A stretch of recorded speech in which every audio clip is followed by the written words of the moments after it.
dating Speaker Martin Romualdez, pinagtawanan matapos sumalang sa hearing ng ICI. Bakit? Nagpapatawa ba sila diyan sa ginawa nila?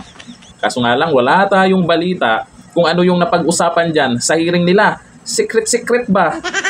Pero yung nabalitaan nating gagawin siyang witness, totoo kaya yun? Panoorin po natin mamaya itong reaksyon ni Chavit Singson sa balitang gagawing witness daw si Tamba. O dito po sa ABS-CBN News, paglabas ni dating Speaker Martin Romualdez galing dyan sa hearing, yung mga nakapanood sa video na yan habang ini-interview siya, bakit tawang-tawa?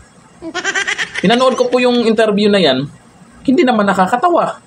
Ano kayang dahilan? Bakit tawang-tawa sila? O ito, binasa po natin ang mga nag-comment dyan.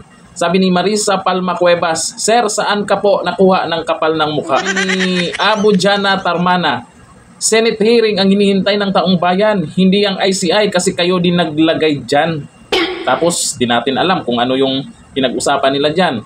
Sabi ni German Frederick Marquez III, yung mga witness na nagdawit ng pangalan niya, kakasuhan. Tapos siya gagawing state witness. Di wow. Naku po, gawing state witness. O ito, pakinggan po natin si Chavit Singson tungkol po dyan sa di umanong gagawing witness si Martin Romualdez. Ito yung video.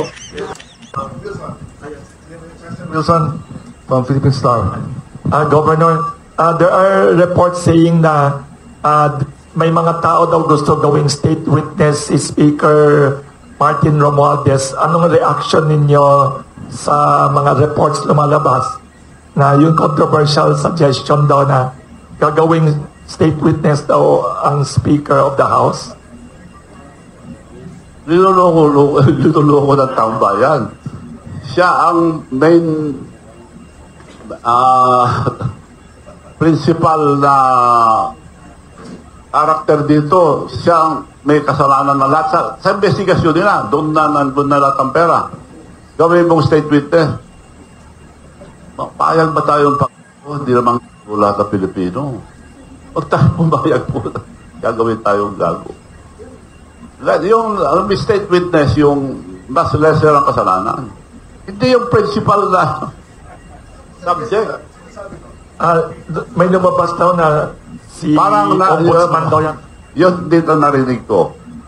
Na may lalabas na, sold na raw, may lalabas daw na testigo. Credible from Leyte. Malaking tao. Yes. Sino malaking tao doon? Pabor ba kayo dito sa sinabi ni Chavit Singson na niloloko na ang taong bayan? Kasi ito daw si Tamba, siya daw yung main principal. At siya yung may kasalanan talaga. Pagdating sa investigasyon, siya yung gawing state witness.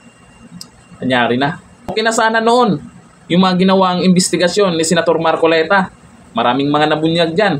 Yung surprise witness na inilabas ni Senator Marcoleta na nadawit yung pangalan ni Martin Romualdez, naku po, posibleng kakasuhan daw. Tapos itong si Martin Romualdez, state witness daw.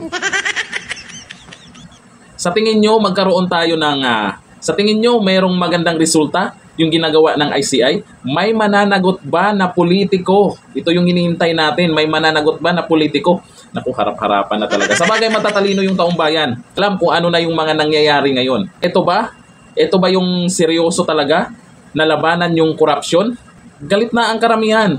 Galit na ang taong bayan. Kung ganito ang mangyayari, hahayaan na lang? Ganun-ganun na lang?